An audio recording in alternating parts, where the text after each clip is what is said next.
A Capitalist Success Deficiency Guide. Chapter 1. Greed and ego are the religion of capitalism. The sun always shines on TV. Prepare for the worst. The Wise Cynic. I was brought up learning about all the evil people in the Bible. I had my bike stolen at 5 years old. At about 7 years old, one of the older kids down the street out of the blue put me in a chokehold as I was passing him on the sidewalk demanding money from me.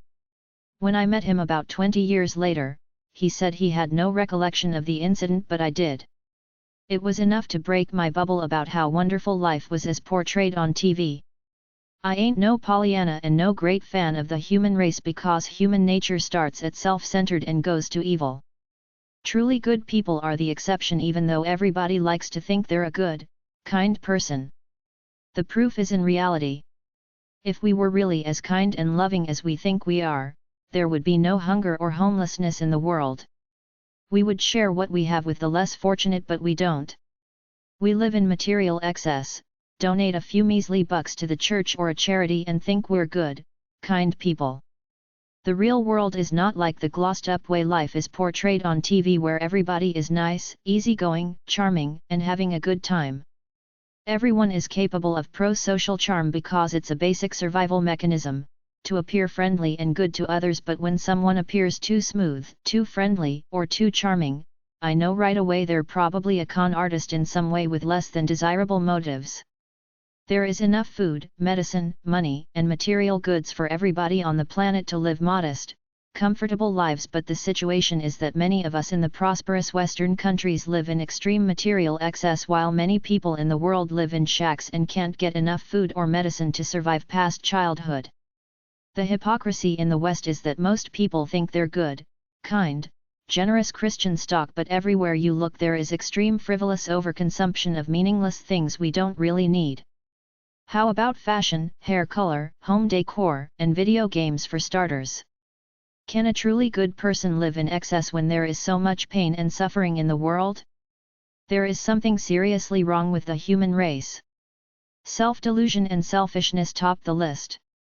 I'm telling you all this so you can break out of your complacent bubble for a minute to see what's really going on. Then someday when your bubble breaks for real, you might be ready for it. The most basic rule is to play along with everybody as though you're a good, old homeboy or homegirl, but don't trust anybody's public persona, especially where money is concerned.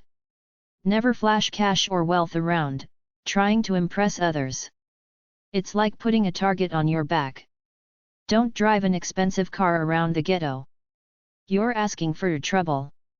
I look for practical advice and listen to anyone offering something to help people, but I filter it all through my own critical analysis. Even though I'm not materialistic, frivolous, or greedy, I need as much money as I can earn without sacrificing too much of my true identity to give me a buffer of financial security, because money shields me from many of the hardships of life, like worrying about a roof over my head, food, medical treatment, dental treatment, etc. People in general think they're kinder, warmer, and morally better than they actually are. Most people sit in their comfortable homes, pampering themselves with food, alcohol, drugs, pop culture entertainment, and consumer goods they don't need, while deluding themselves into thinking they're good, kind people. On the good to evil 100-point scale, I'd say that most people start at self-centered, which is at 50, which I believe to be the true natural state of humanity, to care about your own self-preservation, comfort, and enjoyment before you care about others. We learn to be charming and act pro-social out in public, but in our hearts, if we want to be free, we must accept who we really are and what we really feel without putting a fake greeting card commercial over our true natures. That's why I don't have the illusions you can read about in most psychobabble, new age, and religious inspirational books, or see on them stupid, phony feel-good TV talk shows. They're not real. It's fake gloss, which is why all that so-called wisdom never ends up helping anyone. It might give them a brief shot of inspiration and hope, but that's gone after a few days when reality hits and our instincts rule us again. Except for truly cruel, evil people and a few saints, most people spend most of their time between self-centered and selfish, 50 to 75 on the morality scale. A few are really evil, near 100, and a few are saints, near 0. This is why I don't buy into society's religious delusions, the New Age bohemian or the ideology that career or business status and material wealth equate to a progressively higher moral standard. Everybody is as primal as I am. I don't care who you are, priest, politician, or doctor. You live in the same hedonistic fantasy land I do in the privacy of your own mind. I'm free to be myself, see myself as I really am and live that way in my own hedonistic self-centered noble bliss according to my own standards. My only rule is don't hurt other living things. After that, I don't have to fake it that I'm a one-dimensional conformist, pro-social clone as most people do behind their true self-centered natures. No man is different than me in the privacy of his mind, but that's a matter reserved for my love and sex book. I'm free enough to know how self-centered I am, yet wise enough to know I must do something useful to help others, both to net me enough money to live freely and to attract the friendship, love, and casual companions I want. Why did I tell you all this? It's simple. Don't be a klutz. Don't give people the benefit of the doubt. Don't trust anybody. Act like you do, like you're a good kind-hearted, trusting homeboy or girl, but always keep your hand on your wallet and lock your doors. Don't flaunt expensive things because it gives the bad guys ideas about robbing you. Don't believe that most of the bad guys are hanging out in the ghetto at night. The United States and Canada have been way too lenient on white-collar criminals and consumer fraud for a long time. If I was the president, I'd create a whole new independent consumer fraud department with no ties to the FTC, the SEC, or the FDA, which are all wimps as far as I'm concerned, in bed with the people they're supposed to be policing because that's where they go to get jobs after they retire from their government positions. Don't be so naive that you trust some fat cat con artist because he wears a suit and talks nicely. The best con artists learn how to be the best charmers. People are so heartless that they'll steal everything from you, then laugh when you lose your home, go bankrupt, or put a bullet through your head. Stay basic, close to your own thoughts, close to the land and close to nature. Don't buy into the fake socio-economic game of status going on out there.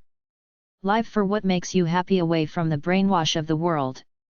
Everything in capitalist TV pop culture land is a fake job to try to turn you into a pacified spectator consumer clone. They want to get you to pretend you're interested in professional sports because that's supposedly what cool men do in our society. They want you to watch silly shows, read silly novels, then they fill you up with ideas that you could be a pop star idol or a dancing machine champ, which is just what the world needs while it's falling to pieces because of excess and global warming and there are a billion people starving somewhere. It's all about selling you stuff you don't need, taking a piece of your individual identity away from you bit by bit as you buy into all the crap the marketing machine is trying to sell you. Once you stop buying into these lies, you should have plenty of money to pay your bills and save some because you won't need to buy useless things anymore. Like, I rarely go into a mall or go anywhere to be entertained. My life is plenty interesting. I don't have to pay to sit in some dark theater watching some movie or watch some hyped-up music act that doesn't do anything for me but waste my time. I'm waiting for somebody on mainstream TV like the CNN, CNBC money shows to tell the truth, which is that United States of America started destroying itself about 30 years ago when some multinational executives decided why not move their factories to Mexico or China where the labor was cheap and there were almost no government safety, health, and other laws to deal with. I watch all those well-fed middle to upper middle class people on CNN's Money Show make rosy predictions for the future of the economy, and I feel like the kid in the emperor's new clothes. I see the truth. They're all living in delusion, towing the mainstream line. They say be bullish. Get the people to spend and invest, but the truth is that lots of people that you don't see on TV, the unskilled to semi-skilled who would make good factory workers, are struggling hard. They got no money to invest in the stock market while some middle-aged dame on another money show with her colored hair is spewing off about oil being a good investment opportunity. They're all screwed. As long as they're comfortable and well-fed, they won't get it. My message is to live close to the land and close to your money like your grandfather did, and don't get caught up listening to all them talking heads on TV who just screw with your mind. Go to freedocumentaries.org and watch the BBC show about societal consumer indoctrination. It's about getting us to tie our happiness and success to buying things we don't need when the true purpose of life is to live by your spirit. Get real, the government is not your big brother looking out for you. People are mad because they invested in stocks when they knew all along it's legalized gambling and you could lose your shirt. It's the mentality of modern Western culture. I want it all, I want it now, I want the glitter and glamour of the useless things I see on TV. We created our own culture of entitlement by buying into all that capitalist, pop culture crap most of us get brainwashed by. Life is simple. Live close to where you are physically, not according to some fantasy image you got in a TV commercial. It's about what you do every day, not about what you own once you have the basic needs covered. People can't seem to understand that you create your life as you live it. You don't buy some mansion on the hill then you're set for life. What's so great about sitting on a cruise ship sipping margaritas, eating hot dogs? It's advertised as the pinnacle of life. What do you do for inspired nourishment every day? Down-to-earth living is simple. I have no delusions about anything. I live close to the land. I'm not a passive consumer spectator. I don't watch silly TV shows or waste my life on internet social networks talking to strangers I'll never meet. Get a life, your life, not a life some capitalist asshole manufactured to try to make you feel deficient so that he could make money off you. Why waste money on romance novels then waste time reading them? Why don't you go out and do something for yourself that makes you sweat, inspires you or makes you smarter than you might find romance in real life as opposed to trying to get a good feeling through passive entertainment? Do you read People, Us or the National Enquirer? I rest my case as to why American society is going the way of ancient Rome. Entertain yourself sitting on your ass watching a screen and stuff your face until you die prematurely of some degenerative disease like obesity, type 2 diabetes, heart disease, or cancer, which is caused to some extent by all the toxins you put in your body and don't sweat out. We're brainwashed suckers who think we're free.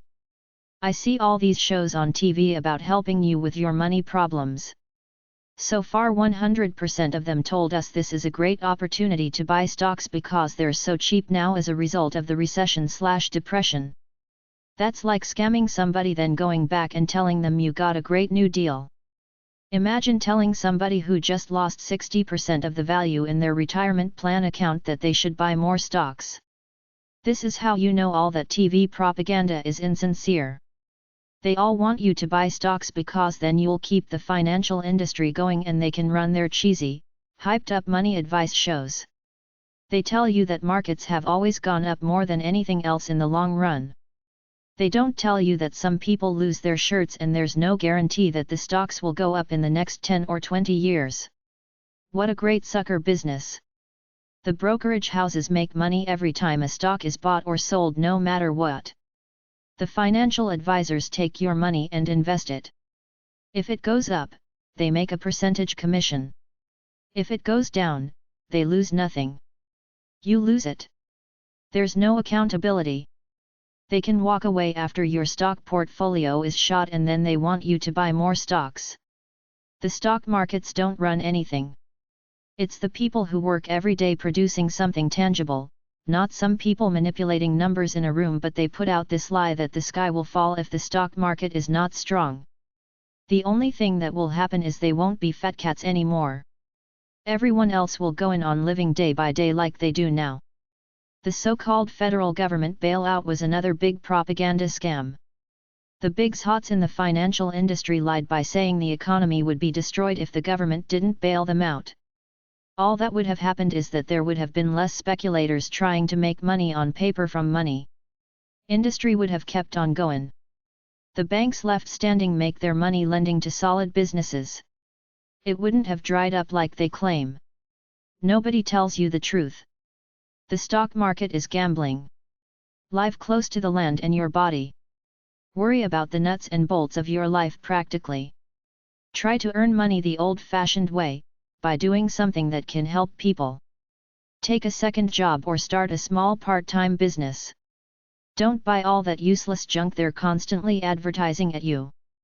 Do women need hair color? Do guys need video games?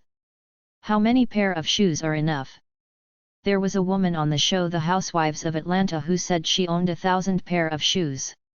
She was matter-of-fact about it, as though she didn't realize she was breaking every natural and moral law of the universe, taking much more than you need, squandering it on extreme material excess while some people starve. There was some female pop star on TV. The interviewer was shocked when she walked into her closet, which was the size of an entire one-bedroom apartment full of clothes. The interviewer said something about the excess. The answer was, "A girl's gotta have fun," which shows how screwed up she was, because you don't have fun with material things. You have fun by setting your spirit soaring on high through what you do. I knew a girl about 15 years ago who seemed nice at first blush, but the truth was that she thought she was Barbie, the doll, and tried to be like her and live like her. It was ridiculous. Who is the real her? She had no identity beyond some pop culture caricature. It will never be right for somebody to live in ridiculous splendor while somebody else dies because they can't pay for medical treatment, but this is where the American dream ideology has taken us. Do you need that new hip-hop CD telling you to get some more bling? I saw some bit on TV about stars and their perfumes. That tells me why society is screwed. PBS does a show about homeless families with kids living out of trailers, then I turn the channel and see so-called celebrities hawking their new perfumes selling for $90 a bottle, acting like they got some real cool stuff there. Get real, America, or die like Rome did, then the French, then the Russians. If there's a big rift between the fat cats and the peasants, watch out. It's a society gone mad. I don't know all the particulars. I just know that the documentary IOUSA says that the American government is broke, they won't be able to meet future social security payments, but they're still fighting wars they started in places most people can't find on a map. Don't put your faith in a bunch of arrogant people on Wall Street who are buddies with the politicians and government administrators. They're all out for themselves, not you. The truth is, don't believe anything you see on TV. Earn your money the way you do, then after that live like your grandfather did. He saved his money, bought something when he had enough saved up, lived close to the land and did not speculate in financial investments. Nobody promised you a rose garden. It's not you that owns stuff, it's stuff that owns you. Nobody promised you a rose garden, but you can grow one on your own. A lot of people are engaging in wishful thinking and false hope, thinking that just because the economy has recovered in the past, it will recover in current times based on its past track record, but nobody seems to take into account the fact that the times we're living in now have no common ground with times past, because we live in a high-tech society where the world is more interconnected than ever.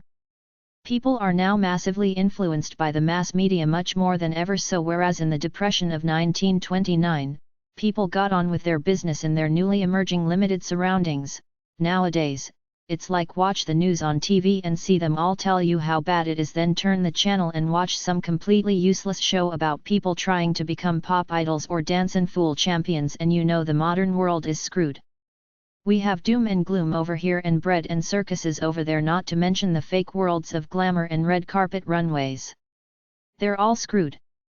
It's like the dance band on the Titanic. Keep having fun and spending money you don't have, oblivious to the fact that the ship is going down.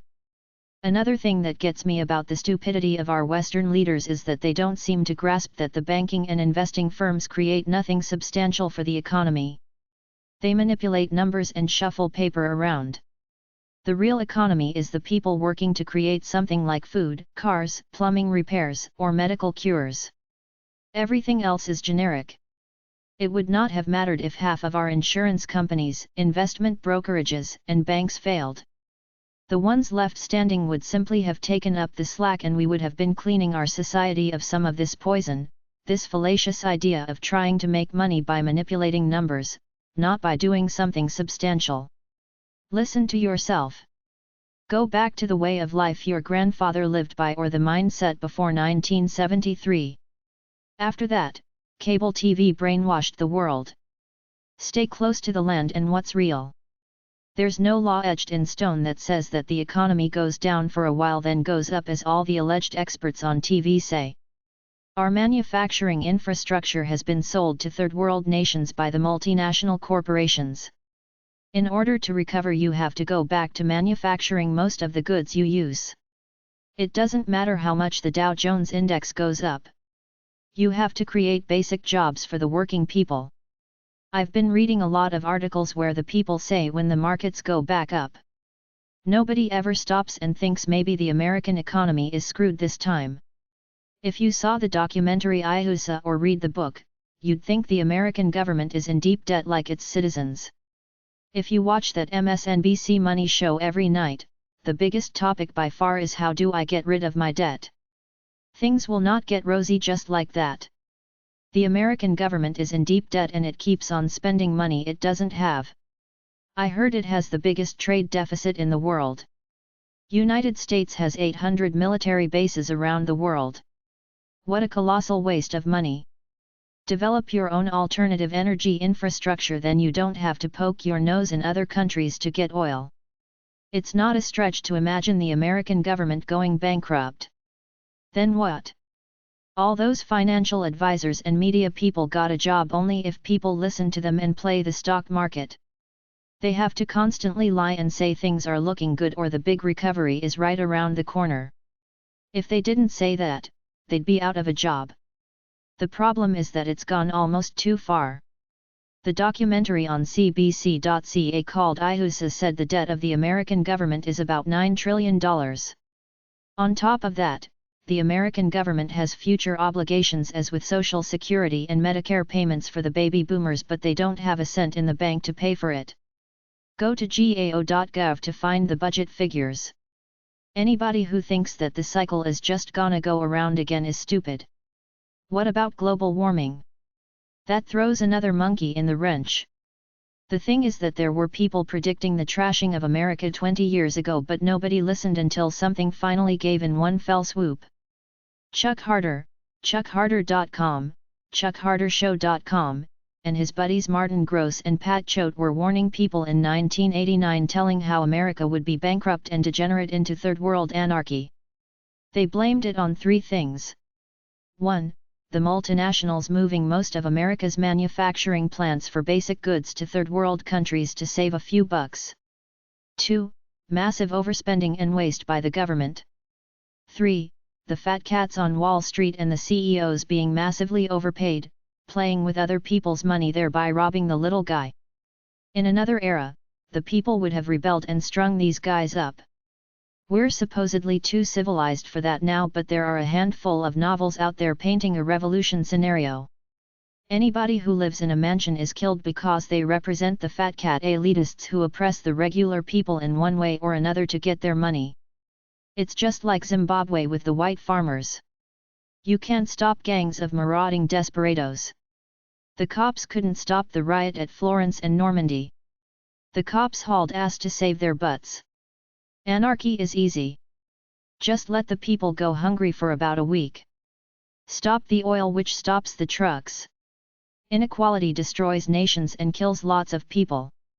In 1967, just a few years before President Nixon officially declared the U.S. would not honor their dollar gold commitments to foreign nations, an up-and-rising economic star named Alan Greenspan said this: in the absence of the gold standard, there is no way to protect savings from confiscation through inflation.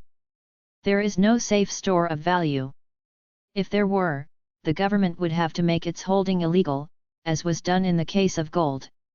If everyone decided, for example, to convert all his bank deposits to silver or copper or any other good and thereafter declined to accept checks as payment for goods, bank deposits would lose their purchasing power and government-created bank credit would be worthless as a claim on goods. The financial policy of the welfare state requires that there be no way for the owners of wealth to protect themselves. This is the shabby secret of the welfare statists' tirades against gold. Deficit spending is simply a scheme for the confiscation of wealth. Gold stands in the way of this insidious process. It stands as a protector of property rights. If one grasps this, one has no difficulty in understanding the statists' antagonism toward the gold standard. Anonymous quote: "Money is intrinsically evil because it takes people away from their true natures and makes them greedy.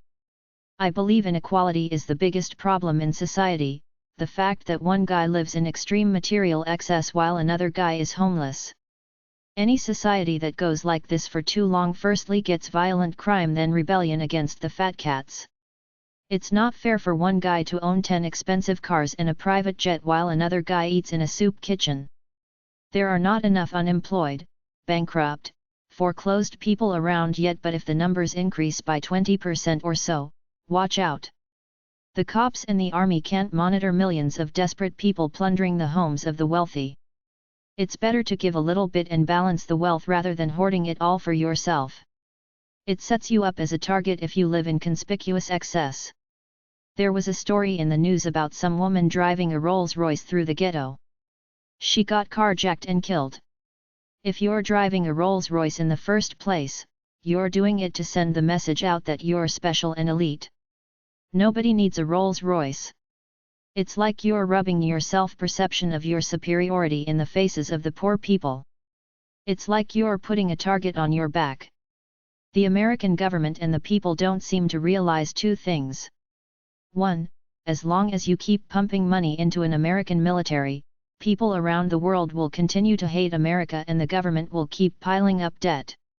You have to go to a pre-World War II mentality. Call the military home.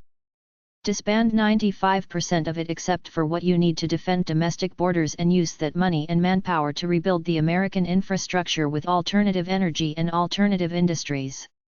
Don't let China manufacture the basic goods and sell them to you. Make them yourself. 2. The real problem is basic manufacturing. It's been trashed by the multinationals looking for places to produce their products cheaper than sell them to America, which has the biggest trade deficit in the world. America has to manufacture most of its own stuff that Americans use, all the way down to plastic cups. We can't leave it for other countries to do. Politicians and people in the money business are in the happy business. They're not hurting.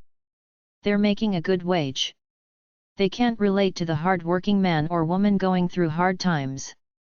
Their job is to get on TV and say it will be better. Don't believe any of it. Trust yourself.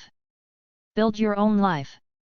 The American dream is basically get what I can by any means necessary, get my big mansion, then fuck the plebe at the bottom of the hill. It's not about sharing. It's about greed. This causes peasants to revolt. The recession is good in the sense that some fat cats get outed as crooks, but others are out on the street like the peasants. Most fat cats have their big nest egg while the average Joe is suffering. They say capitalism is good. It's a lie. It's only good for the elitists at the top. Most of the world is now capitalist and most of it is poor. The few at the top are trying to squeeze everybody else for as much money as they can. If it wasn't for the workers demanding their rights, we'd still living in a servitude economy, making $4 an hour. You can't really fight these big-time insiders unless you revolt. As long as there is a Democrat or Republican running the government, America will never achieve prosperity because these two parties are insiders who take turns running the government. There is no sense of urgency to them. They're well-fed and well-heeled. That's good enough for them. There has to be at least one other party in there to get them off their asses and feel threatened, but they wouldn't even let Ralph Nader participate in the presidential debates, so it's not really a democracy when the same two parties take turns running the country. America has no basic manufacturing left to sustain itself, no tangible industries to back up its money. What I find really funny is how oblivious people seem to be. We still got loads of entertainment tabloid TV shows on every weeknight worrying about Brad and Jen and that fake world called glamour. We still got those TV commercials that tell you to color your hair because you're worth it, or the girl who uses a certain shampoo because she says it makes her feel sexy like a cherry on top. What a crock of crap. Hair color is one of the most useless consumer products in the world, along with video games and pop culture CDs. All this is going on while there are millions of lost jobs, foreclosures, and bankruptcies. It doesn't make any sense. America has gone from the spirit of Abe Lincoln's self-sufficient, self-education philosophy to a bunch of brainwashed clones more interested in stupid TV shows about housewives sleeping around and punks trying to be the next pop idol, which is just what America needs, another arrogant, self-deluded punk thinking he or she is a star because they sing a song and have a cheesy music video on TV. Or they call some deluded, naive kid a superstar because she dresses up and prances around like a fool, gaga. This is the real reason why America is going down the tubes. Too many stupid movies and silly TV shows have turned the people into a bunch of pacified, overweight, well-fed wimps. Most people don't do much to try to take control of their lives in a real hands-on kinda way. If we had a real tragedy like we ran out of oil and the trucks couldn't deliver the food, most people wouldn't have a clue of what to do next. If somebody pulled the switch on the power companies, that alone would cause mass panic. Reap what you sow. 1. Don't try to own or possess anything. Just love your life and the people around you as you live it. I don't care about money beyond having enough for basic comfort as opposed to excessive luxury, which is the American dream ideology. Get much more money than you could ever possibly need to buy a bunch of meaningless, frivolous stuff that doesn't enhance how you feel inside. Native people throughout history who lived close to nature always lived by the creed that you take what you need and leave the rest for others. This is why I think extreme material excess is wrong. We all intuitively know it's not right to surround yourself with loads of frivolous goods while so many people starve every day and die because they can't get basic medicine. This violates the spirit within yourself that you were born with. If you have any nobility, it's gone as soon as you start looking for happiness through buying many more things than you need. That's one reason why the modern Western nations are screwed. There's no balance in the way people live. We don't try hard enough to help the bottom rung of the economic ladder. The money spent on hair color and video games could probably solve world hunger and homelessness. That's why material excess ruins people. We were conditioned to always be looking for the next thing to entertain us, just like the decadent Romans just before the Great Fall. It's bad enough that we got 300 channels of crap to choose from on TV, but there's professional sports, pop stars, movie theaters, amusement parks, etc. What about pursuing what you feel within yourself away from all this junk? Reap what you sow too. How do I know there's no recession or depression, or is it kinda like the dance band on the Titanic, playing along while they were oblivious to the fact that the ship was sinking? Pop singers are still coming out with new CDs, promoting them. They're still cranking out new stupid movies about killers, fast cars, and superheroes. The fashion shows are still going on. Most TV commercials are for useless products. Somebody's gotta be buying this stuff. If there really was a depression, what sane person would waste their money on some pop star's CD? Watch MTV for a while, especially the TV commercials. There's the headspace of a lost society. Rome can burn, but we'll still be frivolously cool and watch our soap operas. You reap what you sow. A lifestyle of material excess should righteously lead to self-destruction. The Buddhists say what goes around comes around. The chickens should come home to roost. It's not right for some people to live in extreme excess while other people are starving. There's something wrong with the balance of nature here. I watched all the idiots everywhere go crazy because the stock market was crashing and a few financial companies went bankrupt, but the funny thing is that it's old news. Around 1990, a guy by the name of Martin Gross or Pat Choate wrote a book called Bankruptcy 1995, which was about a bankrupt America. The problem was discussed in the late 1980s by underrated American radio talk show host Chuck Harder, who said that American fat cats were selling America down the river by either moving their manufacturing processes to cheaper third world countries or simply outsourcing their production to them rather than supporting American manufacturers. He got rewarded for his insights and criticism of the government by getting an IRS audit. That's how they silence the truth nowadays. Slap the truth sayer with an audit, then find violations. The big reason why the country is now screwed is that the basic manufacturing industries are all gone. It's got nothing to do with the financial industries on Wall Street. The other reason is a lifestyle of greed and overindulgence. Why do we have 10 entertainment tabloid shows on TV every night glorifying the lives of a bunch of manufactured pop stars with not one show telling you how to live your own life and do your own thing? And I'm not talking home decor and home improvement. That's more brainwash from a capitalist world, get you hooked on buying junk and doing useless home projects to try to bring meaning to your otherwise empty life.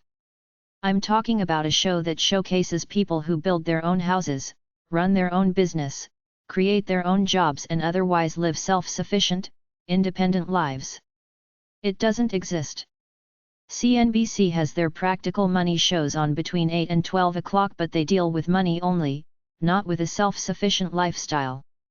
There is no depression because every night all those entertainment news shows saturate the airwaves along with all kinds of commercials for useless products like hair color, hair conditioner, home decor, junk food, men's colognes, trendy underwear, and cosmetics. When you stop seeing these commercials, that's when we'll really be in a depression. Until then, it's all TV bullshit. People don't get it until their comfort levels are rocked. It's ignorant bliss. Charge it on the credit card. Live above your means, then file for bankruptcy. I think an economic collapse is good because it's the only way to wake people up from their lives of extreme material excess. If I had my way, I'd burn all video games and consoles. It's such a waste of life and spirit to spend your time doing something so utterly meaningless because you're so bored you want to be entertained. If you want to know what's wrong with America, watch the Access Hollywood shows on TV on any given night. There's a real world and a fantasy world. Most people don't know the real world because they've been indoctrinated by the fantasy world pummeled at them on TV every night. Why don't you buy more Spanx to cover your panty lines? When something like that is hailed as a great American success story, you know something is wrong with the society you're living in. People are starving somewhere. Americans are getting foreclosed on in droves while we're buying Spanx because we're worried about our panty lines showing. This overprosperity to the point of buying the most ridiculous, trivial products must have some kind of effect on the balance of life in the world. If I believed in God or karma, I'd say you reap what you sow. Rome went decadent before their great fall. How many hungry, poor people around the world see America as the big, fat cow taking much more than it needs. It hasn't gotten that tough yet that most of us are giving up restaurant food, hair color, trendy clothes, and giving up our cosmetics, but one by one some people are starting to see there is a real world away from that fake world of glamour promoted by the fashion and cosmetics industries through pop culture entertainment. It's not like most of us are striving to be modest, down to earth, salt of the earth people. Most of us, at least in the cities and the people who watch a lot of TV, still want the flash, to be seen as special, cool, fashionable, trendy, upwardly mobile and glamorous by others. This is one thing that is destroying America, this preoccupation with the frivolous over the real, functional, and practical. It's not about what you own beyond the basics. It's about what you do to keep yourself inspired, feeling lusty, good and healthy day by day. That's why I laughed when the economy collapsed. It didn't really collapse. People were just worried because their stock values went down, so now they can't buy all the useless junk at the mall they don't need anyway. They'll have to buy less of it, but women won't stop coloring their hair, buying much more clothes than they need, and men won't stop paying $100 or more for a ticket to watch some professional sports game or buy new video games. Until our modern societies go back to the basic self-sufficiency thinking of our ancestors of 3 or more generations ago, we'll continue to choke from the debris of our tech-savvy overindulgent lifestyles. We'll continue to gorge on junk food, use credit cards, buy useless gadgets, watch meaningless stuff on TV, constantly trying to be entertained. We'll buy bigger houses than we need, music CDs, movie DVDs and loads of other stuff we don't need. Get a life, your life, not the life you were brainwashed by. Do something for yourself by yourself, from the power within yourself, away from everything you've ever been indoctrinated by. Chapter 2. The False Gods of Capitalist Society. The Deficiency Model of Capitalism. Capitalist forces are always wanting to sell us something, so they create this deficiency model of life such that we're always buying stuff to upgrade, move on up, playing the illusory game of own-upmanship, keeping up with the Joneses. The paradigm is that no matter what, you always feel deficient.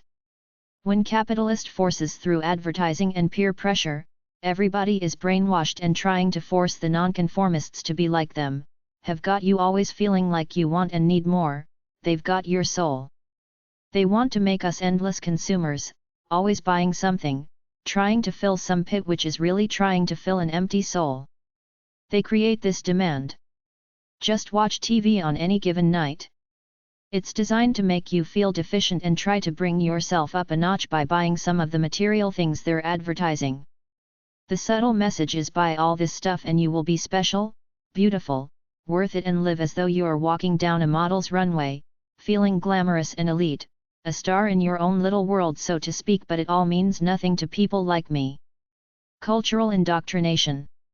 In general, these are the two major conformist groups in society. The straight-laced, God-fearing, materialistic, Republican, conservative, ambitious capitalists. The artsy-fartsy, utopian, dreamer democratic liberals with stars in their eyes ranting on about loving their fellow man and living in peace while secretly all wanting to be some cool, fashionable, frivolous, trendy, cute pop superstar American Idol or something like that, making the scene wherever it's happening as defined by the pop culture entertainment industry. They think they're the cool, in crowd and that the other crowd, the conservatives, are L7s, squares in the proverbial 60s sense. This is the box. As long as you pick one of these two groups and identify with it, you're in the box, you're safe, manageable, controllable, able to be manipulated by the cultural forces which control both ideologies, serving the purpose to give you the illusion that you are free enough to choose the one you want, but underneath the topical bowl, both are the same. It comes down to who has the power, and whoever it is always acts in their own self-interest. There's no ideology involved. Republicans are no different than Democrats. That's just a phony role they play for the public. In the backrooms, they're the elitists brokering the power amongst themselves, and they don't particularly care about Joe Public except to get his vote.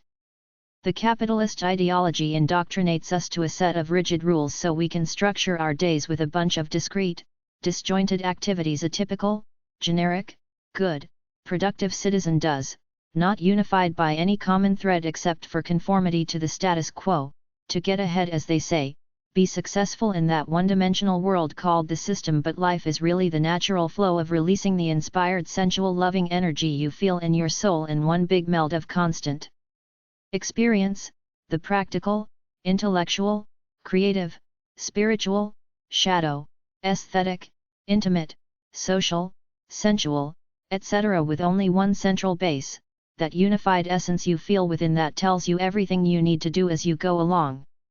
The capitalist ideology teaches us that we can be anything we want within the system from among the options they offer, but very rarely does anyone tell us we can live outside the box if we want, that we can make our own way and earn our keep by using our free minds wisely. On the lower level, you got the pop culture clones working their functional jobs, spending their leisure time trying to be cool and look good based on everything they see out there in the mass media that's marketed as hip, trendy, happenin', fly, off the hook, fly or boss. On a higher level, you got the ambitious conformists, living for achievement as a one-dimensional end to either advance further within the system or to conform with the societal ideal of a fulfilling life, kind of like achieving things to put notches on one's belt for ego's sake, not for the spiritual sake of doing whatever it is you might do for the inspired, intrinsic, transcendent ride of the journey, which makes all the difference to the headspace and the harmony of the players involved.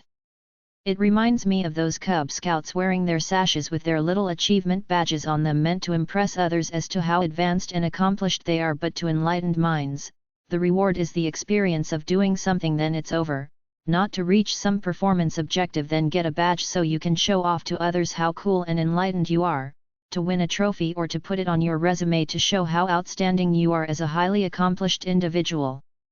Society is geared for achievement, creating something of tangible value from your efforts to earn money, status, power, and wealth, which is fine, but there's also such a thing as doing whatever it is you do for its own reward without any ulterior motives whatsoever except for helping someone or for the inspired, sensual enjoyment of the process itself. In an ideal world, we could enjoy our lives without winners and losers by cooperating with one another to be the best we can be for ourselves and to better the world in our own way. Competition, winning and losing. Success and failure are terms created by the system. To my way of thinking, if you give it your all in any situation, you've released your natural energy, so you've fulfilled your purpose. There's no winning or losing. These are just things society has programmed into us to make us a bunch of lost neurotic souls hooked on keeping score, to aspire to win as defined by the system, to the detriment of our personal, relaxed enjoyment of life, and also to the detriment of peace and love in the world, because everywhere I look I see people keeping score, trying to topple the next guy or gal so they can sit on the transient throne for a while as the supreme being, even in the realm of the arts, where many so-called artists are competing as to who sells the most product or gets the awards and is therefore the most popular.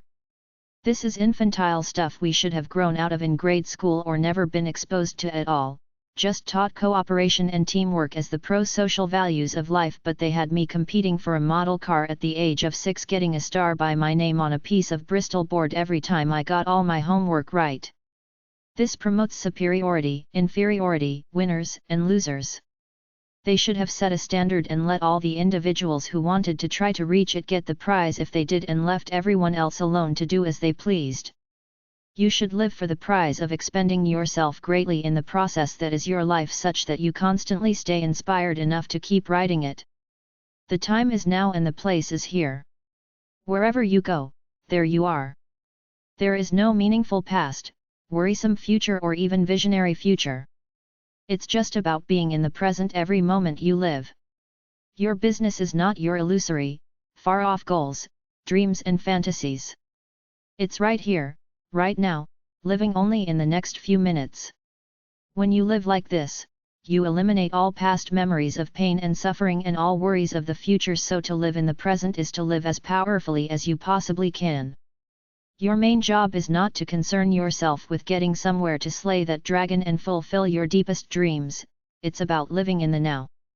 The assumption in the system is that you go along working your job, making money, earning the respect of your fellow citizens, proving yourself slowly over time such that you get promoted up to higher status positions and come to new insights that continuously transform you into a wonderful, ever-expanding, advanced individual. But this is not true. You are who you are right now, the same essence you were when God shot his lightning bolt into you at conception, the same kid you were at 5 years old, and the same old man or woman you will be at 80.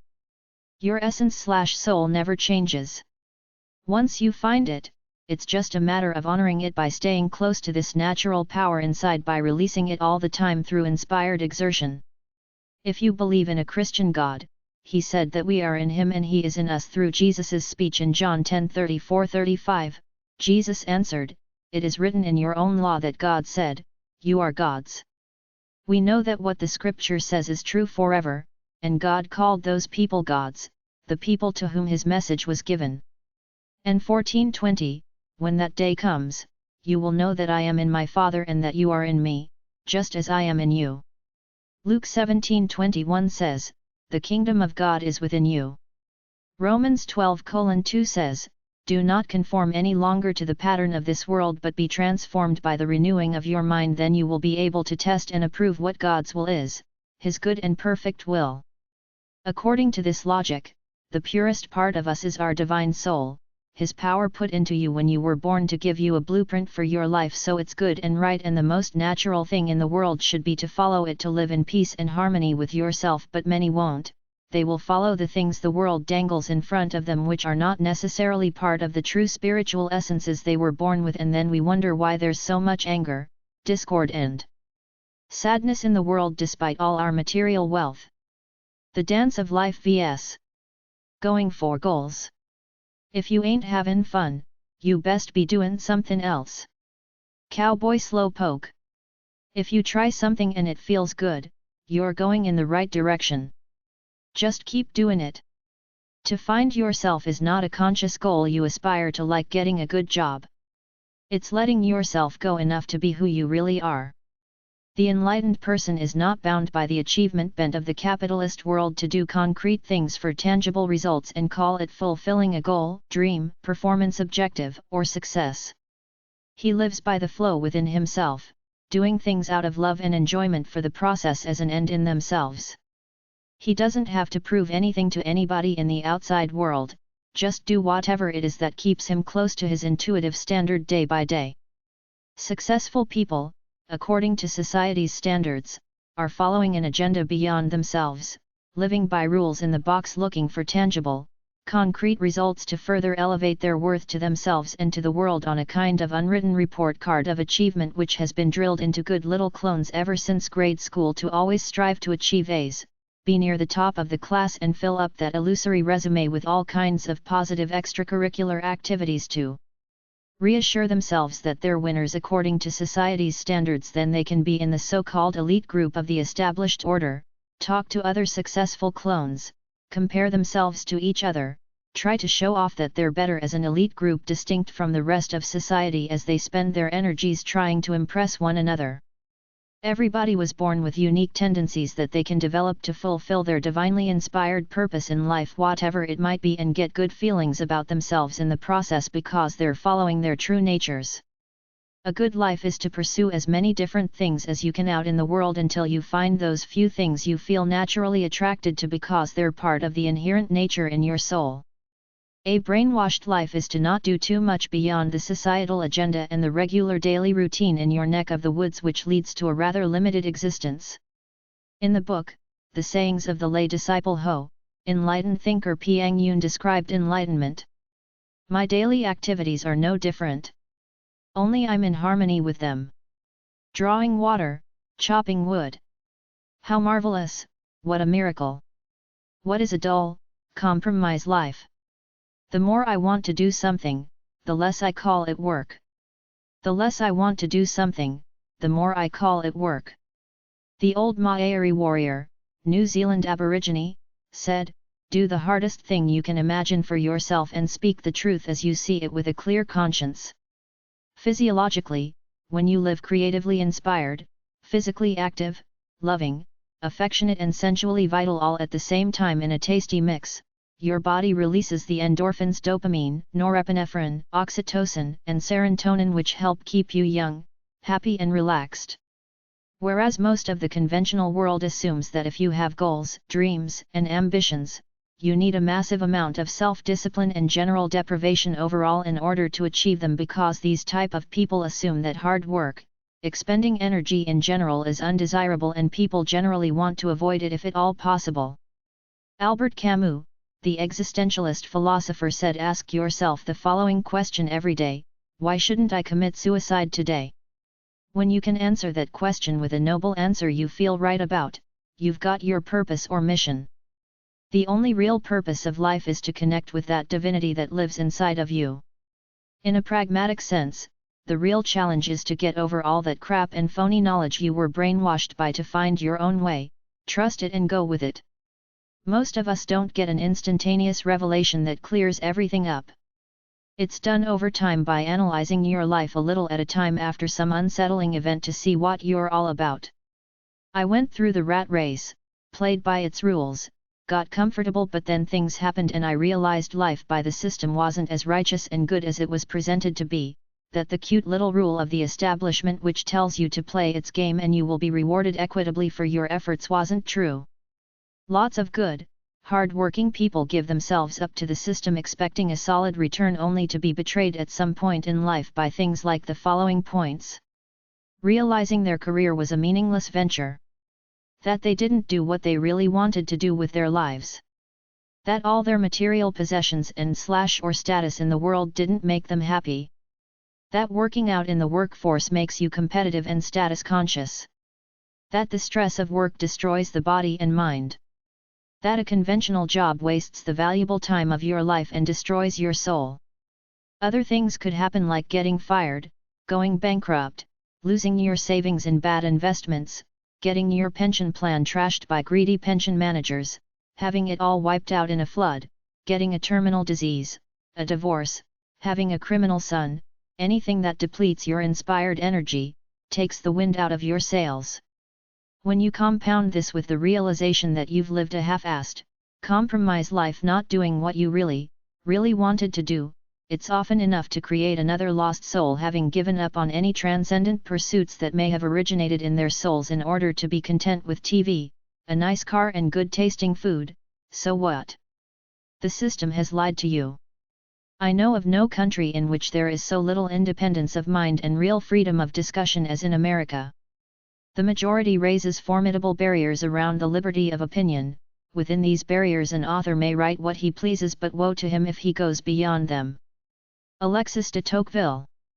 Democracy in America, 1835. You cannot do anything wonderful driven by competition, you cannot do anything noble from pride. John Ruskin. My work was so long so little appreciated that I learned not to care a scrap for either blame or praise. James Murray. When you get to the top, you realize there's nothing there. Freddie Mercury, pop band queen. The joy of your spirit is the indication of your strength. Ralph Waldo Emerson. Any real human being does not limit themselves to any ideology regardless of how pervasive it is in the culture, even the ideology of American apple pie capitalism, gung-ho patriotism, or pious Christianity. You are who you are when you are born, and if you are wise and lucky, you won't let the world change you. You will be that same essence when you die. It could get covered over and buried by the influences of the world as you live your life, but you might find your true essence and live it out. If and when you find your essence, otherwise known as your soul, you will realize your intensity and vitality decreases with age, but your true essence never changes.